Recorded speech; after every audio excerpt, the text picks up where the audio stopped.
Baginda Rasul pamajikanna 9 tapi aneh. Tilok tutah titah. Cek Sunda nama tilok tutah titah jarang merintah yang namanya istri. Baginda Rasul saking tawadukna teh Kangjeng Rasul teh Masya Allah nambal sendal kusorangan. Kadang-kadang masak nasi atau makanan pun sorangan. Istrinya yang 9 bukan dijadikan pembantu tapi dijadikan ratu. Masya Allah. Kade Pak, istri kita adalah anak orang Pak, titipan dari orang tuanya. Yuk kita ajak mereka menuju Allah Subhanahu wa Ta'ala. Cek ibu-ibu tiap dengekeun gedeng heula. Tenang dulu Pak. Kangjeng Rasul tia nyapuan sorangan, kadang-kadang ngubah piring sorangan, ngambal sendal sorangan, ngaput baju sorangan. Walaupun di sela-sela kabeh eta istri-istri nak digilir dengan adil. Tak seorang pun yang merasa dijolimi, tak seorang pun wanita istri Rasul yang merasa tersakiti. Kenapa? Karena Rasul memang adil dari satu dengan yang lainnya. Begitu pula baginda Rasul, wahai para suami, awas hati-hati, jauzatuka amanatuka. Istrimu adalah merupakan amanah yang Allah berikan kepada kalian. Wajib diberi nafkah. Ketika bapak-bapak marah, silahkan marah Pak, tapi awas, ulah coba-coba pamajikan ditampili. Angatan Pak. Terus kumaha tuh ngawarahna babari. Lamun pamajikan marah bae ulah pipina nu digebung. Pilih. Pop. Cicing bae. Pop. Cicing bae hareupna geplok. Ya. Dan tarantina aswatun hasanah untuk para wanita pun demikian. Kenapa? Wanita terkadang ketika dia lelah pasti dia marah-marah. Rata-rata seluruh dunia. Kenapa wanita suka marah-marah? Di mana wanita marah-marah berarti ada titik jenuh. Ajak Pak jalan-jalan ke mana kek? Amprak di dia ya amprak. Ayat. Ajak ke mana kek ketanjakan ke mana kek? Lantaran ngocok praknya.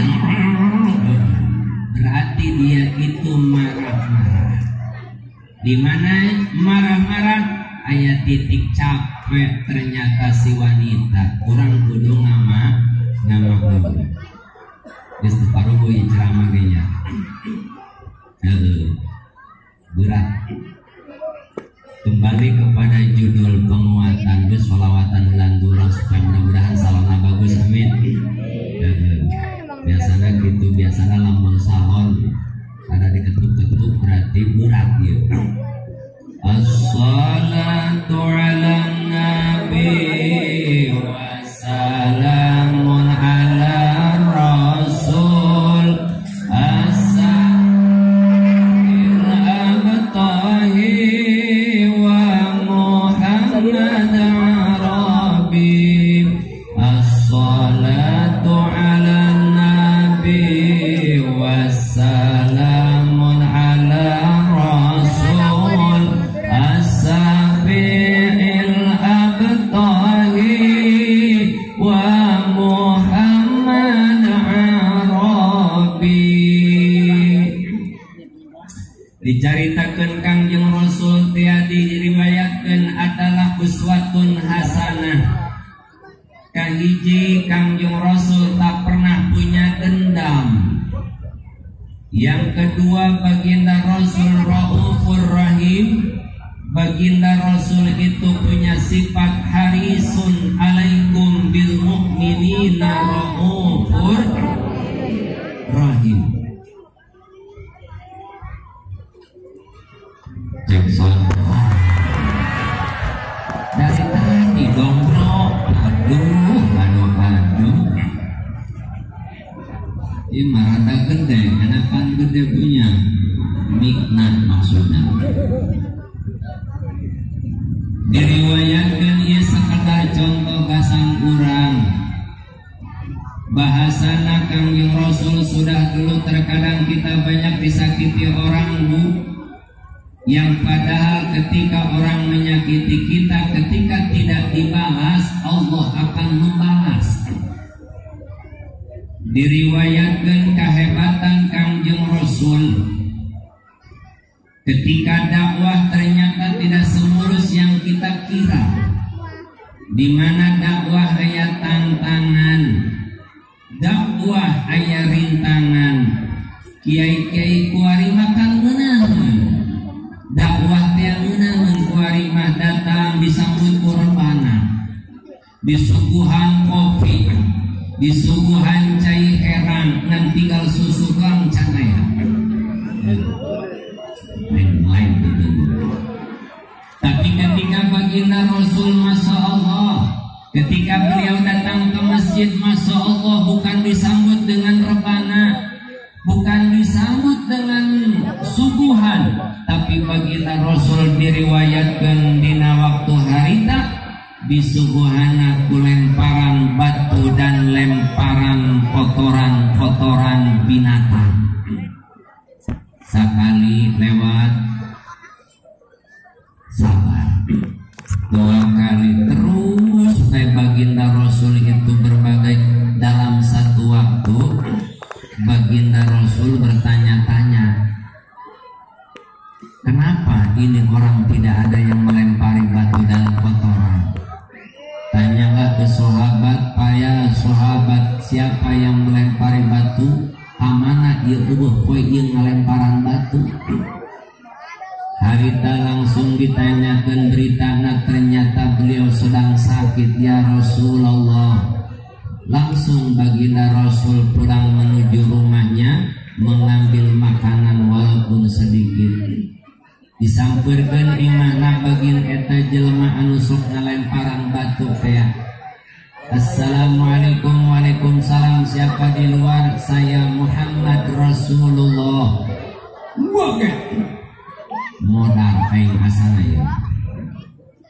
Asana ieu deuk dibaledog atawa deuk dikumahakeun, dengan terkata-kata dibukakeun lawang hampura ya Rasulullah. Ampun ya Rasulullah, saya mohon maaf, saya bukan keinginan sendiri, tapi Abu Jahal dan Abu Sufyan yang menyuruh saya untuk melempari.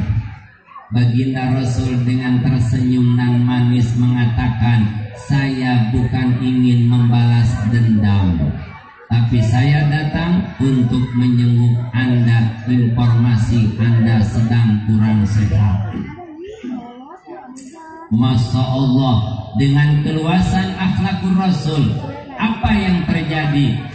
Orang ini langsung mengatakan, wahai Muhammad Rasulullah, Abu Jahal dan Abu Sufyan yang telah menyuruhku untuk menyakitimu sampai hari ini belum datang untuk menjenguk. Kenapa engkau orang yang aku sakiti, aku lempari dengan batu, terkadang dengan kotoran onta, tapi engkau dengan ketulusan hatimu datang kepadaku dengan tujuan untuk menjenguk. Dengarkan wahai Muhammad, asyhadu an la ilaha illallah wa asyhadu anna Muhammadar Rasul. Pas gitulah akhlak Kangjeng Rasul. Ternyata dakwah itu tidak harus melalui kekerasan. Wali Songo mengajarkan, para ulama-ulama dulu mengajarkan. Kenapa? Dakwah itu tidak akan pernah masuk kalau memang dengan emosi dan amarah. No. Why? Kenapa? Kenapa? Kata Mas Imam. Kenapa dakwah tidak bisa dengan emosi, dakwah tidak bisa dengan amarah? Karena hidayah milik Allah yang akan dipancarkan kepada hati dengan mulut, dengan yang sopan dan santun. Awas, dakwah tidak bisa dengan kekerasan, dakwah tidak bisa dengan cacian, dakwah tidak bisa dengan makian. Sekarang zamannya zaman fitnah, Bu. Di mana-mana di medsos silin caci, silin maki. Banyak pertanyaan-pertanyaan yang ke rumah kita menghadapinya kumaha cenah ieu tentang nasab, tentang abah gupron, tentang berbagai macam yang rame di media sosial. Jawabannya sangat singkat. Apa? Tidak usah peduli dan membuang energi percuma. Daripada ribut urusan nasab, mendingan kita mikirin nasib. Betul, bro? Kira-kira tahun ini kita jadi udah nikah, bro, ya? Itu yang dipikirin, betul? Betul. Maju tanpa semangat. Ada cewek, tapi kata si wanita, kenapa kau hanya memberi PHP? Memberi harapan. 2-3 para nelayan mancing di lautan. Jangan sampai suami kita lari ke tangan mantan. Ya, biasanya di perumahan sampai jam 11 ya. Ya, 11 perumahan. Sampai mana tadi? Sampai maghrib.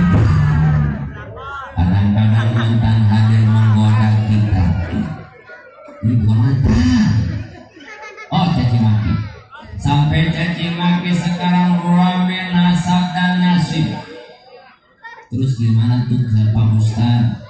Saya ini jomblo, jangankan untuk melamar, yang menyapa pun tidak ada. Sabar nih, sabar. Kenapa? Jodohmu dipersiapkan yang terbaik untukmu. Jangan seperti mereka malam minggu puncat, waktu kunjung pacar, dibawa kemana-mana, susu dipantau-pantaukan. Ya, oh iya berjaga, lomba polisi tidur, aja. Pemuda rada badung, rem deui. Poe Senen tonggong na jebol. Pantau jokor turun panjang. Geus tah ngaji penting malah serius-seriusnya. Namanya ngaji yang penting menang gitu. Bisa. Kuari kumaha tentang nasab jeung mamagupran berbagai macam di media. Terkadang zaman fitnah yuk urang babarangan hikmah maulid yuk urang babarangan tina suujon leungitkeun bentuk dengan prasangka baik. Apapun yang terjadi itu terbaik buat kita. Biarkan mereka berbicara, biarkan mereka berorasi. Yang penting selama dia tidak menjatuhkan negara, tidak menyakiti kita, selama tidak merugikan kita, artinya masing-masing baik. Siapa tahu dia lebih mulia dari kita. Makanya Imam Ghazali, wahai Bani Adam, wahai anakku, ketika engkau melihat beberapa macam, timbulkan prasangka bagus supaya engkau mendapatkan sebuah ketenangan dan kesenangan. Hati-hati, kesenangan adalah mata morgana. Artinya yang kita harapkan senang ternyata tidak senang. Yang sekarang kita rasakan, sugantian meunangan budak boga motor anyar, ngaranna ge Nmax. Untung N-nya Nmax, N bagus, tungtungna jorek. Sabulan 2 bulan durut sabulan 1.200.000. Tadi nanya 1.200.000 haseup nage can lunas laksana ge kredit. Ya Allah, ternyata disangkanya senang punya Nmax. Gusti menang 5 bulan, anak sekolah, listrik naik, susu